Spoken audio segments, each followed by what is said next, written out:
Bonjour à toutes, bonjour à tous, c'est Stéphane des échanges de savoir de Sénart, j'espère que vous avez la patate. Bonne année 2020, et pour fêter cette année, un gros point zététique, parce que ça faisait longtemps, et on n'a pas fait en 2019, on a fait que des petits hors-série, et donc là, bien sûr, une vidéo. Et une vidéo de réponse en plus, à ceux qui me disent, ah, Stéphane, avec ta sociologie et ta psychologie, tu as avancé des trucs pas prouvés, Antidevius Pégisastre, et ça tourne mal pour Balthazar, le dernier pointception. Et dans le dernier pointception, je suis désolé, mais j'ai quasiment parlé que de biologie, et aujourd'hui, je vais quasiment parler que de biologie. Moi, je suis chimiste et biologiste de formation, et donc du coup, eh ben, on va parler de biologie. Et en fait, on va démonter l'illusion ultra-déterministe de la biologie. Et on va parler d'un scientifique qui a fait beaucoup d'erreurs, mais que j'aime beaucoup, qui est Jean-Baptiste Delamarck. Et j'en avais parlé il y a longtemps dans une vieille série dans les inspirations dans les jeux de rôle. Donc je vais commencer par situer le monsieur. Donc qui était Jean-Baptiste Delamarck? On l'oublie trop souvent, mais il est une figure majeure dans la philosophie des sciences et dans l'histoire de la biologie, vu qu'il invente le mot biologie. Et vers 1800. En effet, militaire blessé s'intéresse ça au monde vivant, mais cela j'ai déjà expliqué dans l'autre vidéo. Il a donc été logiquement nommé gardien du Muséum d'histoire naturelle de Paris. Lamarck est surtout célèbre pour sa thèse du transformisme, qui précède la théorie de l'évolution. Mais comprenez que l'évolution des espèces est chez Lamarck une conséquence de la capacité des organismes à se transformer au cours de leur vie et de transmettre les caractères ainsi acquis à leur descendance. Lamarck surestimait le rôle de l'environnement dans le façonnage des organismes, mais défendait le concept d'hérédité. Et on ne savait pas trop comment ça marchait avant la découverte de l'ADN. Il avait la capacité de se remettre en question. Par exemple, à la fin de sa vie, il a rejeté la thèse erronée de la génération spontanée. Cette thèse aura des adeptes plus de 50 ans après sa mort et elle sera refutée définitivement par Louis Pasteur.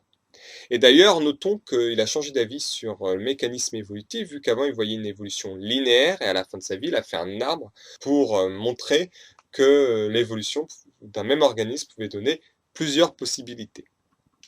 Et d'ailleurs, son arbre évolutif, qui est une de ses plus grandes contributions, eh bien, introduit le concept d'ancêtre commun. Vu que si un même organisme peut donner deux choses différentes selon les circonstances, c'est un ancêtre commun, bien sûr. Partie 2, le rejet en bloc du lamarckisme. Charles Darwin, le grand-père du Charles Darwin que vous connaissez sans doute, on va l'appeler Darwin senior, était un admirateur de Lamarck, mais ajouta qu'en élevage et en agriculture, on pouvait ajouter une sélection artificielle des individus, en gardant ceux qui nous intéressent. Darwin junior s'en inspira donc pour construire sa thèse sur la sélection naturelle. Les historiens des sciences débattent pour savoir à quel point Darwin reniera Lamarck, certains en disant qu'ils disent que oui, il avait raison sur l'évolution, mais quand même, il y aura en gros un rejet en bloc de Lamarck et un peu de mépris. Et il construira sa réputation en voyageant autour du monde, même si certains historiens des sciences encore disent qu'il n'aurait pas cité un assistant australien qui l'aurait aidé. Mais en fait, au 19e siècle, c'est quelque chose qui se faisait beaucoup.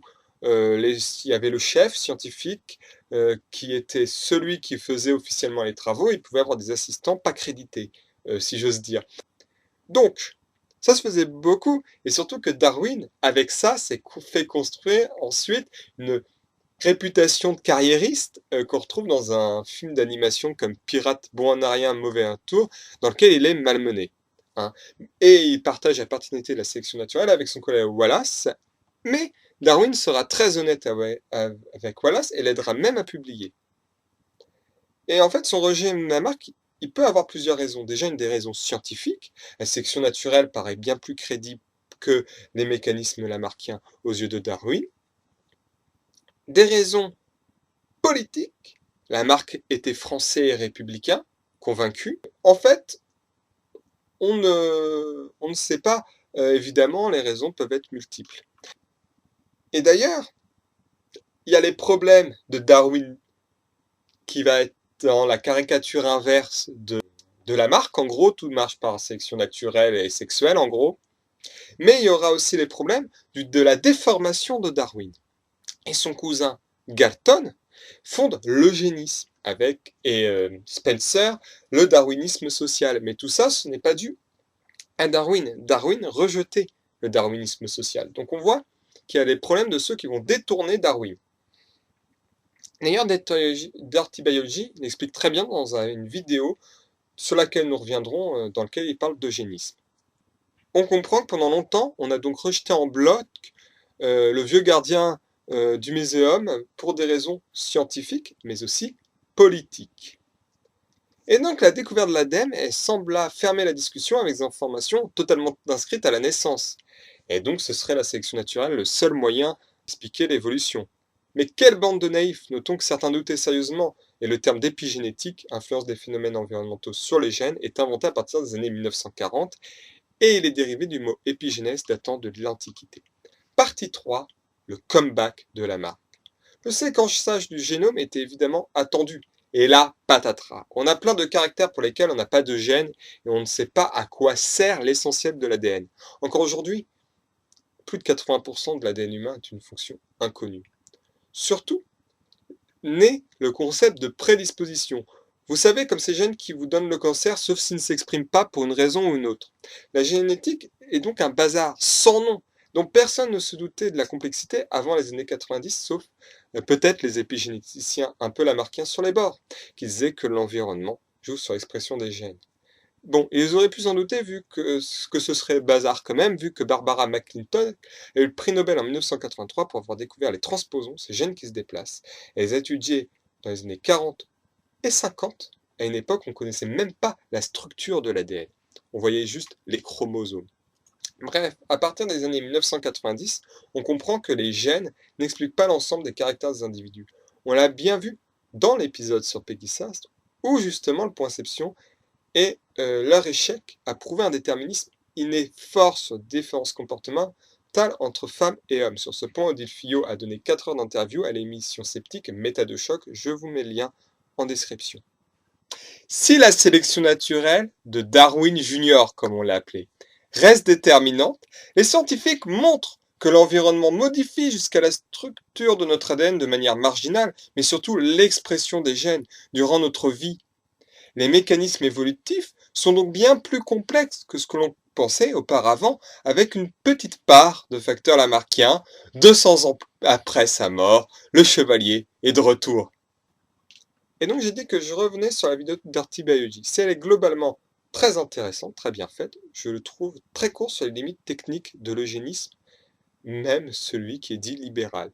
Il dit même ce n'est pas le sujet, tout en citant en fin de vidéo « Bienvenue à Gattaca ». Alors que le sujet central du film « Bienvenue à Gattaca » est l'illusion de cet eugénisme, car l'ultradéterminisme est un mensonge. Partie 4, Bienvenue à Gattaca, un film presque lamarckien. L'eugénisme libéral est le nom donné à cet eugénisme où les parents choisissent ces caractéristiques pour leurs enfants. Léo Grasset de Dirty Biology s'inquiète à juste titre. Les parents veulent ce qui est mieux pour les enfants, mais qu'est-ce qui est mieux? Bonne question, et s'inquiète en biologiste de l'évolution d'une baisse de variété génétique, ce qui n'est jamais une bonne chose. Donc CRISPR-Cas9, la fameuse technologie d'édition génétique dernier cri, est trop limitée pour faire un scénario à la Bienvenue à Gattaca, ne pouvant modifier que quelques gènes et serait utilisé pour les traiter de maladies génétiques portées par un gène particulier. Le clonage n'est pas efficace pour cela, le clone n'étant pas identique à son parent, contrairement à ce que beaucoup croient, et le clonage n'est pas ce qui est recherché. On a donc une technique du choix de l'embryon avec des caractères souhaités par les parents, ce qui se rapproche du scénario du film. Et là, c'est le scénario le plus crédible. Dans Bienvenue à Gattaca, la société est ultra déterministe. Il pense même qu'il y a des gènes pour la violence. L'auteur du film, d'ailleurs, semble le penser un peu. Mais on est en 1997, où ces thèses très déterministes dominent encore, et notamment aux États-Unis d'Amérique. Sauf que les individus et leur évolution réservent des surprises. Le personnage principal, Vincent, a été conçu par une reproduction classique, il est vu comme un dégénéré, contrairement à son frère conçu pour avoir un ADN parfait. Pour réaliser son rêve de voyage spatial, Vincent va mentir sur son identité en prenant la place d'un homme handicapé suite à un accident et qui lui offre du coup son identité. Tout le film va démonter la vision ultra-déterministe des eugénistes et va montrer un Vincent particulièrement doué alors que son frère semble être un homme plus banal. Tout l'objet, le sujet du film, c'est le démontage en règle d'une vision ultra-déterministe vu que dès le début du film, Vincent est censé mourir avant ses 30 ans d'une maladie cardiaque. Or, il a passé cet âge en ayant un cœur régulier comme un métronome, selon le médecin. Au contraire, le personnage d'Irène a une telle maladie, alors qu'elle était censée être programmée sans ce problème.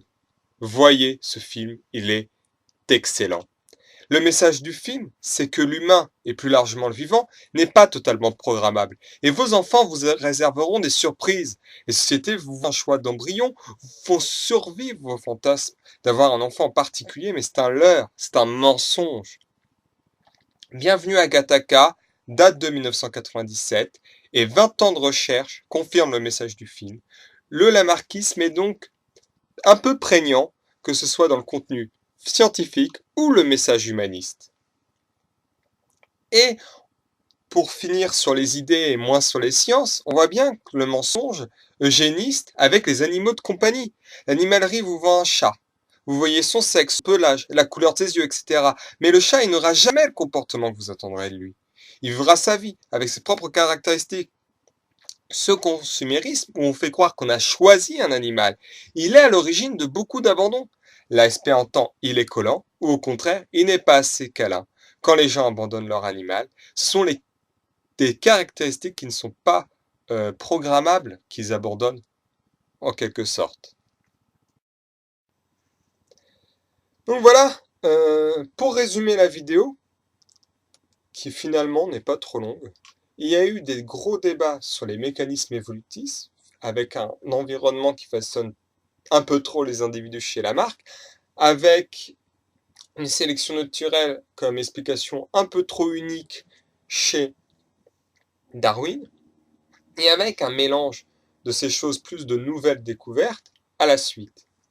En plus, pourquoi Lamarck revient dans le cœur de certains scientifiques, comme le dit un professeur de biologie invité au cours de zététique à Grenoble par Richard Monvoisin, les cours sont visibles sur YouTube, et même parce que justement cette idée que la biologie n'est pas ultra-déterministe et que la biologie est quelque chose de mouvant qui change au cours de votre vie, eh bien, c'est une idée qui redevient centrale en biologie et qui en vrai l'a toujours été. Donc voilà, on va se laisser là. Je vous souhaite tous, toutes et tous, bonne journée, bonne soirée, je ne sais pas.